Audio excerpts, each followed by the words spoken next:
মমতা জমানায় চাকরি পরীক্ষার ওএমআর শিট চেয়ে শত শত আন্দোলন হয়েছে। আদালতের নির্দেশেও ওএমআর শিট মেলেনি।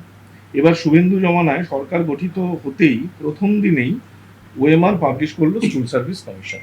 মরণকালে হরিনাম করছে আর কি, যা হয়।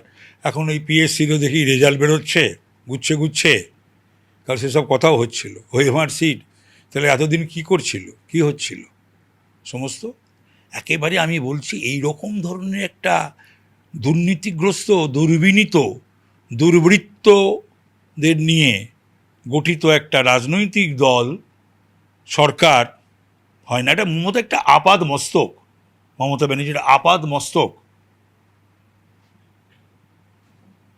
একজন মিথ্যাবাদী এবং দুর্নীতিপরায়ণ মহিলা। নতুন সরকার এসে কি এগুলোই ওপেন করবে না, সে তো করতেই হবে, আমাদের কাজও করে যেতে হবে। আর যারা মানুষেরকে ভুল বুঝিয়েছিল, এই সমস্ত যত মানুষের অর্থ নিয়ে, মানুষেরই অর্থ তো, মানুষের অর্থ নিয়ে, সেন্ট্রাল গভর্নমেন্টের অর্থ নিয়ে, এই এক্সচেকার মানে রেভিনিউ জনগণের নিয়ে যারা তছরূপ করেছে, তো সেগুলো মানুষকে জানাতে হবে না। সেই মানুষগুলো কে, সেই দলটা কি? Mamata Bandyopadhyay left, ultra left সবাইকে আহ্বান জানিয়েছেন একসঙ্গে বিজেপির বিরুদ্ধে একসাথে যৌথ আন্দোলন। মমতা ব্যানার্জির মুশকিল হচ্ছে কি, মমতা ব্যানার্জি যখনই নিজে বিপদে পড়ে সবাইকে ডাকে। কোনো চোর রাজনৈতিক দল ছাড়া ওকে কেউ সাপোর্ট দেবে না। ওকে চোরগুলো সাপোর্ট দিতে পারে, কয়েকটা চোর এসছিল সাপোর্ট দিতে পারে, কিন্তু আমার মনে হয় না আলট্রা লেফট বা লেফট এত বড় ভুল করবে।